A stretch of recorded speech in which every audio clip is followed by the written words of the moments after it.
presented by Yakult। Yakult पाचन में सुधार और प्रतिरक्षा बढ़ाने में मदद करता है। प्रतिदिन याकुल्ट का सेवन करें। नमस्कार, मैं हूं निखिल और आप देख रहे हैं दी ललन टॉप शो। मार्च 2020 से पहले बहुत कम लोग थे जिन्होंने तबलीगी जमात का नाम सुना था, लेकिन दिल्ली के निजामुद्दीन मरकज पर हुए इस कार्यक्रम में जब एक के बाद एक कोरोना संक्रमित मिलने लगे तो ये नाम घर घर तक पहुंच गया। जो तबलीगी जमात का नाम पहले से जानते भी थे, उनके लिए भी उसका बिल्कुल नया मतलब निकल कर सामने आया। बात एक कोविड हॉटस्पॉट से चली थी, लेकिन बतंगड़ होकर मुसलमानों के खिलाफ एक विभत्स प्रोपेगेंडा में बदल गई।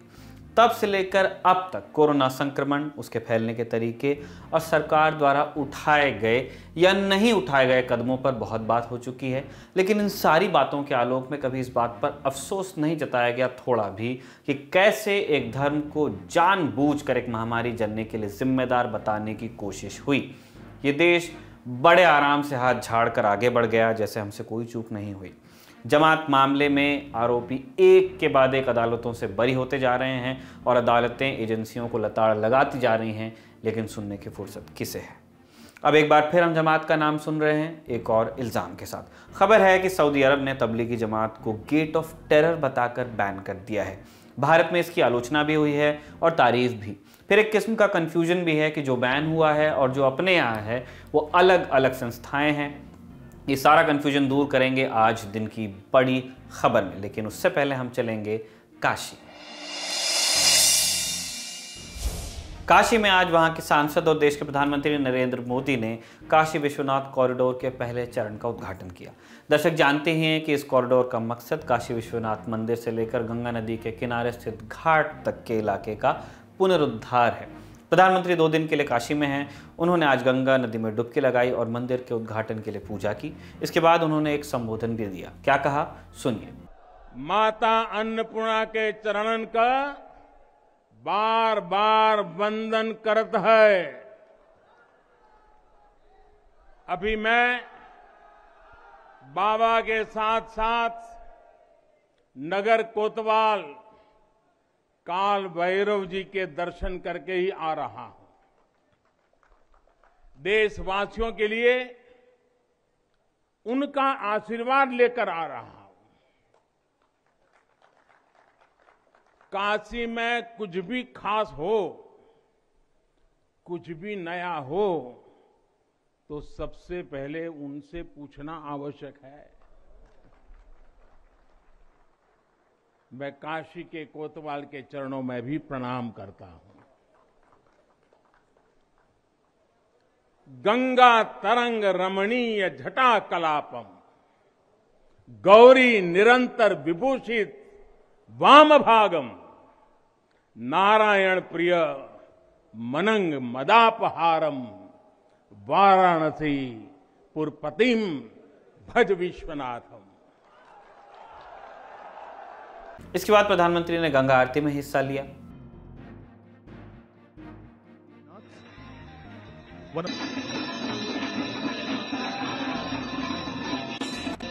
बड़ी खबर की तरफ चलें उससे पहले जम्मू कश्मीर से एक गंभीर खबर आई है। राजधानी श्रीनगर में एक बड़ा आतंकी हमला हुआ है।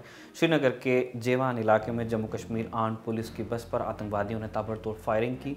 बस बुलेट प्रूफ नहीं थी, आम बस ही थी, इसलिए फायरिंग में 14 जवानों को गोली लगने की खबर है।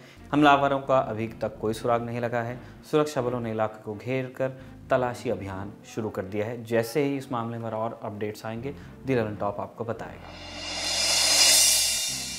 तबलीगी जमात बैन, आतंकवाद, इस विषय पर हम आज बात करेंगे और ये विषय सऊदी अरब से भारत आया है। सऊदी अरब ने तबलीगी ग्रुप पर प्रतिबंध लगाने का ऐलान किया और इसे आतंक के दरवाजों में से एक कहा, यानी आतंकी संगठन कह दिया एक तरह से। जिसके बाद हमारे मीडिया में भी खबरें चलने लगी कि तबलीगी जमात को सऊदी अरब ने बैन कर दिया। देश के कई धार्मिक संगठनों ने सऊदी अरब के खिलाफ जुबानी मोर्चा खोल दिया है, लेकिन तबलीगी जमात से जुड़े लोगों ने कहा कि हम वो नहीं हैं जिसे सऊदी अरब ने आतंकी कहा। तो फिर सऊदी अरब ने कौन से तबलीगी ग्रुप को आतंकी कहा है? क्या वाकई जिस तबलीगी जमात को सऊदी अरब ने बैन किया है वो भारत वाले तबलीगी जमात से अलग है या उससे जुड़ा कोई संगठन नहीं है? और दूसरी बात ये कि क्या तबलीगी ग्रुप वाकई आतंक के दरवाजों में से एक है जैसे सऊदी अरब ने कहा? तो पहले बात ये कि सऊदी अरब में असल में हुआ क्या है। सऊदी अरब में एक मिनिस्ट्री ऑफ इस्लामिक अफेयर्स होती है, यानी इस्लामिक मामलों का मंत्रालय। ये ही मंत्रालय वहाँ की सभी मस्जिदों या बाकी दीनी इदारों पर नियंत्रण रखता है। तो 6 दिसंबर को इस मंत्रालय की तरफ से सभी मस्जिदों के मौलवियों और इमामों के लिए एक आदेश निकाला गया, जो मंत्रालय के ट्विटर हैंडल पर भी आया। क्या लिखा था इसमें? ये कि इस्लामिक मामलों के मंत्री डॉक्टर अब्दुल लतीफ़ अल शेख की तरफ से सारी मस्जिदों के इमाम या मौलवियों को कुछ निर्देश दिए गए थे, जो अगले जुम्मे को खुतबे में यानी शुक्रवार को नमाज से पहले जो धर्मोपदेश मस्जिदों में दिए जाते हैं उसमें शामिल करना था। और निर्देश ये थे कि तबलीगी और दावा ग्रुप, जिन्हें अल अहबाब कहा गया है, इन्हें लेकर लोगों को चेतावनी देनी है। क्या चेतावनी देनी है, इसे भी कुछ बिंदुओं में बताया गया है इसी ट्वीट में। पहला, ऐलान हो कि यह ग्रुप मिसगाइडेड है, भ्रमित है और खतरनाक है। यह आतंक के दरवाजों में से एक है, चाहे यह खुद कुछ भी दावा करें। दूसरा बिंदु, उनकी बड़ी गलतियों का जिक्र किया जाए। तीसरा बिंदु, समाज को उनसे क्या खतरा है यह बताया जाए। चौथा बिंदु, यह बताया जाए कि तबलीगी और दावा जैसे ग्रुप सऊदी अरब किंगडम में प्रतिबंधित हैं। तो ये निर्देश सऊदी अरब के इस्लामिक मामलों के मंत्री की तरफ से मस्जिदों को दिए गए कि वो जुम्मे के दिन मस्जिदों से ये बातें बताएं। अब ये खबर सऊदी अरब से चलकर भारत तक आई और आने में 3-4 दिन लग गए। भारत में कल से खबर अखबारों में छपना शुरू हुई कि वहां तबलीगी जमात को बैन कर दिया गया है सऊदी अरब में। आपने थोड़ी देर पहले सऊदी अरब के बयान में देखा कि उन्होंने तबलीगी को अल अहबाब ग्रुप भी कहा है। हालांकि जब दूसरी बार तबलीगी जमात का जिक्र किया तो अल अहबाब साथ में नहीं लिखा गया। अब भारत के तबलीगी जमात से जुड़े धर्मगुरु और नेता कह रहे हैं कि असल में सऊदी अरब ने अल अहबाब ग्रुप को बैन किया है। अल अहबाब अफ्रीका का कोई गुट है जिसका तबलीगी जमात से कोई लेना देना नहीं है। देखिए, आप अगर वो ट्वीट को भी देखें, क्योंकि दो बातें बहुत इसमें वो थी। एक तो ये कि तबलीग जमात जो है वो 1981 से वहां बिल्कुल नहीं है। अगर आपको पता हो कि 1979-80 में एक ग्रैंड मॉस्क पर हमला हुआ था, जब जो उन्होंने वहां घुस गए थे और बंदी यानी उनको ले लिया था, अंदर उनका टोटल कंट्रोल हो गया था और फिर वहां की स्पेशल फोर्स आई थी और उनको फ्लश किया था। तो उसके बाद उन्होंने जितनी भी रिलीजियस मूवमेंट थी, नहीं तो तब तक टिल 1981 जो ग्रैंड मॉस्क है उसके अंदर तबलीग जमात का काम होता था। सारी मस्जिदें जितनी भी थी सऊदी अरब की, हर मस्जिद में, क्योंकि तबलीग वाले जो है मस्जिद में अपना काम करते हैं। लेकिन 1981 से तबलीग का काम बिल्कुल खत्म हो गया था। बल्कि मुझे याद है लास्ट मैं गालिबन 86 या 87 में जब मैं वहां गया था तो मदीना में एक सेंटर था, वो भी खत्म हो गया था। तो एटलीस्ट 35 साल से तो तबलीग जमात का कोई एग्जिस्टेंस ही नहीं है एज अ मूवमेंट। हाँ, लेकिन वहां के जो लोग हैं इंडिविजुअल कैपेसिटी पर आते हैं या जाते हैं वो अलग था, लेकिन एज अ मूवमेंट तो तबलीग जमात है ही नहीं वहां पर। एक बात। दूसरी बात, अगर आप वो ट्वीट देखें, और प्रॉब्लम क्या होता है कि हर मूवमेंट जो है ना अपने आप को तबलीग बोलती है। तबलीग इज अ जेनेरिक वर्ड कि तबलीग मतलब प्रोपगेशन, और एक्चुअली ये पैराडॉक्स ये है कि तबलीग जमात जो है वो अपने आप को तबलीग जमात नहीं कहती, लोगों ने उसका नाम तबलीग जमात डाल दिया है।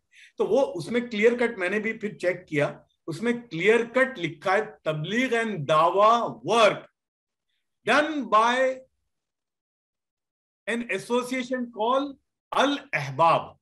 तो ये Al Ahbab, I know it is an offshoot of Al Qaeda, और जो प्रिविलेंट है वहां पर सऊदी अरब में नौजवानों में वो काफी उन्होंने अपना जिसको कहते हैं ना पग पैसारा किया है, काफी एंटर हुई है, और उनकी ये बिल्कुल एक्सट्रीम और फिर बाद में मिलिटेंट आइडियोलॉजी है। तो Saudi Arabia is worried about that. तो तबलीग जमात, तो मैं समझता हूं कि हमारा मीडिया जो है, मुझे अफसोस है कहने पर कि यानी मेन स्ट्रीम अखबार उस पर एडिटोरियल लिखते हैं, देखते भी नहीं है कि भाई क्या है, और उसमें क्लियर कट फिर मैंने भी बराबर देखा तो वो मुझे मालूम है कि अल अहबाब एक ग्रुप है जो ओरिजिनली नॉर्थ अफ्रीका में शुरू हुआ था, और वो रेमिनेंट्स ऑफ अल कायदा जो है वो उसको लेकर चल रहे हैं, और वो एक मिलिटेंट ग्रुप है। एक बात। अच्छा, तबलीग जमात अगर आप देखें तो वो तो एंटीडॉट है भाई। जितनी जिहादी मूवमेंट हैं दुनिया में, चाहे फिर वो अल कायदा हो, हिजबुत तहरीर हो, या इवन तालिबान, वो सबके निशाने पर तबलीग जमात रहती थी। इसलिए मुझे याद है जब ये जिहादी मूवमेंट हमारे यहाँ शुरू हुई कश्मीर में 87, 89 में, 88 में, तो तबलीग के जो बड़े स्कॉलर थे वो यूं कहते थे ये जिहाद नहीं फसाद है, तो तबलीग जमात का काम जो है वो तो इनकी हवा निकालता है। तीसरी बात मोस्ट इंपॉर्टेंट कि तबलीग जमात जो है 190 मुल्कों में है। अभी अमेरिका में है, फ्रांस में है, जर्मनी में है, इंग्लैंड में है, स्वीडन में है, इजराइल में है, रशिया में है, Indonesia, Malaysia, Japan, south Korea, इधर ब्राजील, अर्जेंटीना और फिलीपाइंस। तो हर मुल्क में, और ऐसा भी नहीं है ये कोई अंडरग्राउंड मूवमेंट है, इनके सेंटर हैं ओपन। जैसे लंदन में जो मरकज है तबलीग जमात का वो हार्ट ऑफ सिटी में 17 एकड़ में।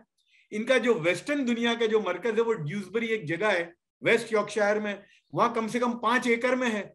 इसी तरह फ्रांस का जो मरकज है वो पेरिस में। तो आप मुझे बताइए कि CIA, FBI, MI6 और फ्रेंच इंटेलिजेंस, या ये दुनिया के जितने मुल्कों के इंटेलिजेंस हैं आज तक, यानी फ्रांस में इतना ये हेब्डो का हुआ, ये सब कुछ हुआ, लेकिन तबलीग जमात पर कोई ने कुछ भी नहीं कहा। तो अगर वो रिमोटली भी उनका कनेक्शन तबलीग का ये एक्सट्रीम मूवमेंट से होता या टेररिज्म से होता तो कब की बैंड हो गई होती। As we are talking now, अभी हम जब बात कर रहे हैं, अभी भी इस वक्त हजारों जमातें पूरी दुनिया में चल रही हैं। तो मैं समझता हूं कि ये अगर सही तरीके से देखा होता तो ये कंट्रोवर्सी नहीं होती।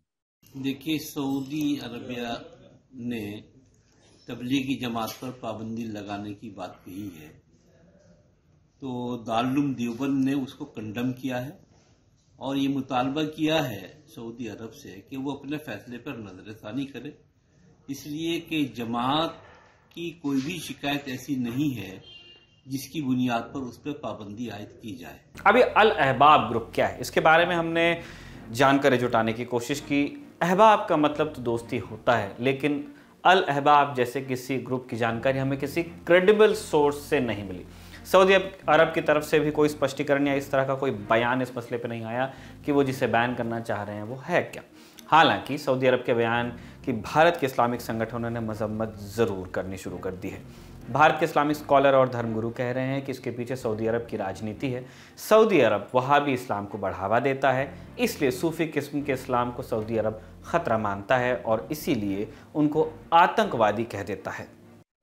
देखिए, बिल्कुल मैं समझता हूँ कि पहली चीज तो है कि तबलीगी जमात अपने आप में ना कोई संगठन है ना कोई ऑर्गेनाइजेशन है, बल्कि वो एक तरीके से मैं समझता हूँ पार्ट ऑफ एवरी मुस्लिम से, मतलब लाइफ ऑफ हर मुसलमान के जीवन का एक हिस्सा, जिसमें उसको अच्छाइयों की तरफ लोगों को बुलाना है और बुराइयों से रोकना है। और तबलीगी जमात पे जो प्रतिबंध है, जाहिर बहुत अच्छा आपने सवाल करा, क्योंकि भारत में शुरू किया गया ये कार्य है जो मुसलमानों के बीच में रिफॉर्म का काम करता है, उसकी जो बुनियादें हैं वो तसव्वुफ पे हैं। यानी एक तरफ कुरान और सुन्नत है, दूसरी तरफ जो फोर्थ ऑफ स्कूल्स हैं तसव्वुफ के, कादरिया, चिश्तिया, नक्शबंदिया, सोहरवर्दिया, वो उसको फॉलो करते हैं। और तसव्वुफ और खुद मरकज जो है वो हज़रत निज़ामुद्दीन औलिया की दरगाह के पास वाक़े है। तो कहीं ना कहीं मुझको लगता है कि इसमें जो अंदरूनी सियासत थी और एक तरीके से जिस तरीके से सऊदी अरब के धार्मिक जो कट्टरता थी, जिस तरीके से तुर्की के अंदर जो है एक व्यक्ति को जो है उनकी एम्बेसी के अंदर जो है वो मार दिया जाता है सिर्फ ये कि उसने अपनी बात कोई सरकार विरोधी कही, या उससे पहले मैड्रिड स्पेन के अंदर जो है एक प्रिंस को मार दिया जाता है उनकी एम्बेसी में।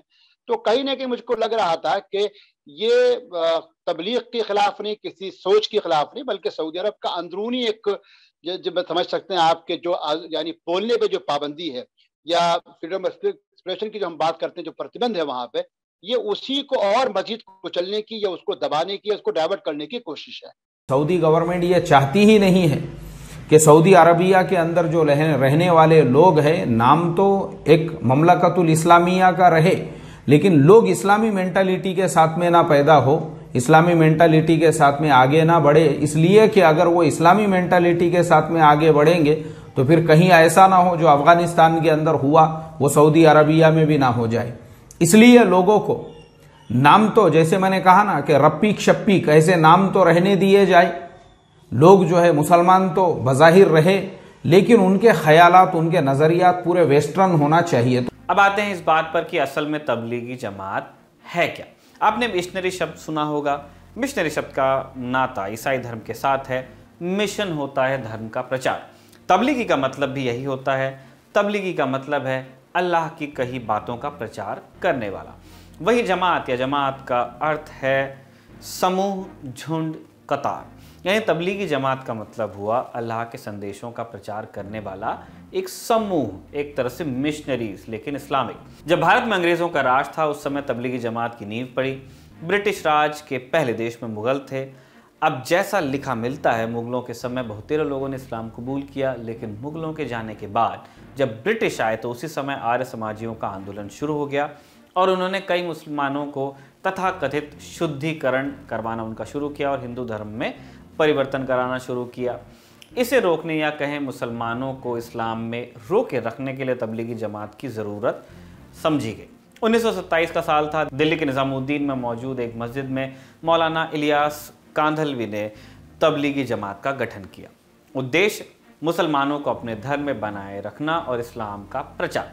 तभी से दिल्ली के निज़ामुद्दीन इलाका तबलीगी जमात का केंद्र बना हुआ है। कहते हैं कि अपने गठन के बाद के कुछ समय तक तबलीगी जमात शांत रहा, गतिविधि कम रही, लेकिन साल 1941 आते आते एक बार फिर से तबलीगी जमात को जमाया गया।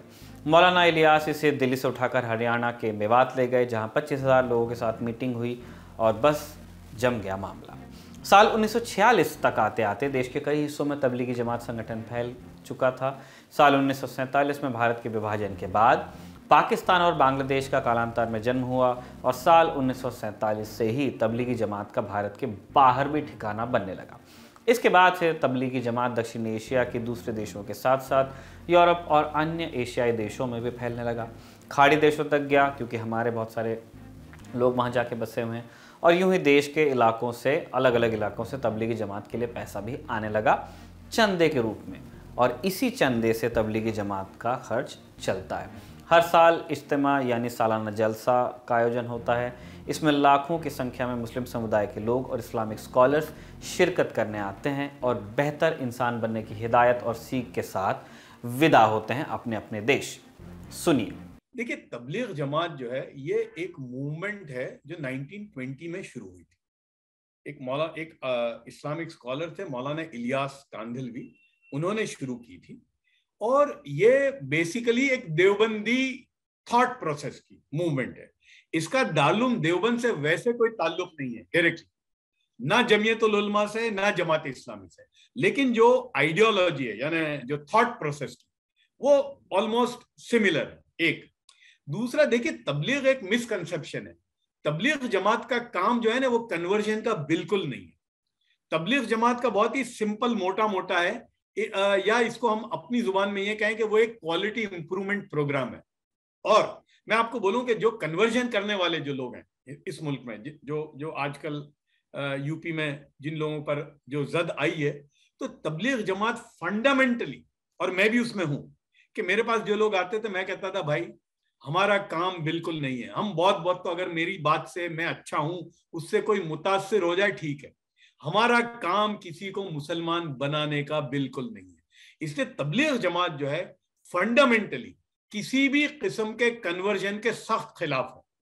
वो तो ये कहते हैं भाई तुम अच्छे बन जाओ बस। तो कुल मिलाकर तबलीगी जमात का फ्रेमवर्क यही है। दुनिया के 150 से ज्यादा देशों में यह संगठन फैला हुआ है।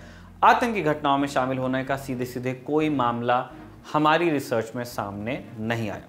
शो के आखिर में अब आपको बताते हैं कू की राय। आज का सवाल था कि क्या सड़क पर नमाज या जागरण या किसी भी तरह के धार्मिक आयोजन पर बैन होना चाहिए। हाँ कहा है 82% लोगों ने और ना कहा है 18% लोगों ने। अगर आप भी कूपर हमारे पोल्स का हिस्सा बनना चाहते हैं तो कूपर दी ललन टॉप को फॉलो कर सकते हैं। हम कूपर आपसे अलग अलग मुद्दों पर आपकी राय भी मांगते रहेंगे। अपनी राय आप हमें कमेंट बॉक्स या #LTShowOnCoo के साथ आप कू करके भी बता सकते हैं। हम उसे भी दी ललन टॉप शो में शामिल करेंगे। आखिर में एक और सूचना चलते चलते आपको देते चल रहे हैं। इंदौर मध्य प्रदेश में हो रहा है एक सोशियो कल्चरल फेस्टिवल लिट चौक। यहाँ मौजूद रहने वाली समाज के विभिन्न क्षेत्रों की बड़ी बड़ी हस्तियाँ, जिनसे होंगी कुछ बातें और कुछ मुद्दों पर गर्मा गर्म बहस। साथ ही देश भर से आएंगे प्रतिभागी कलाकार। हर शाम होगी एक सांस्कृतिक प्रस्तुति, किताबों, शिल्प और खान पान के माहौल के साथ होंगी कई वर्कशॉप्स भी। ललन टॉप, आपका ललन टॉप, हमारा ललन टॉप इस कार्यक्रम का डिजिटल मीडिया पार्टनर है, तो न्योता उनकी तरफ से भी हमारी तरफ से भी आना मत भूलिएगा 17 से 19 दिसंबर यशवंत क्लब इंदौर में। अब हमें दीजिए इजाज़त, आपसे कल फिर मुलाकात होगी एक और नए किस्म दी ललन टॉप शो के देखते रहिए दिल्ली लैंड टॉप। अपना ध्यान रखिए। नमस्ते।